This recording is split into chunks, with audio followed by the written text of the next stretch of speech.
ठरलं तर मग या मालिकेच्या 3 जानेवारीच्या भागात सुभेदार कुटुंबात मोठा भूकंप येणार आहे. सचिनच्या वागण्यामुळे घराची शांतता पूर्णपणे भंगलेली पाहायला मिळणार आहे. सचिनचं सत्य समोर आल्यापासून अस्मिता पूर्णपणे कोलमडून गेली आहे.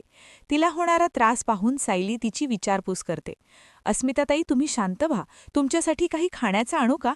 असं विचारल्यावर अस्मिता रागाच्या भरात म्हणते, मला खायला नको तर विष आणून दे, म्हणजे सचिन त्याच्या गर्लफ्रेंडसोबत फिरायला मोकळा होईल. स्वतःचा बचाव करण्यासाठी सचिन सतत खोटं बोलत असतो. दारांच्या घरी परतले आहेत. अर्जुनला थांबवत त्या परिस्थितीचा आढावा घेतात. सचिनचे हे घृणास्पद कृत्य समजल्यानंतर शिस्तप्रिय पूर्णा आजी सचिनला घरातून बाहेर काढणार की त्याला सुधारण्याची अजून एक संधी देणार, हे पाहणे आता उत्सुकतेचे ठरेल. भेटूया पुढील भागात. तोपर्यंत नमस्कार.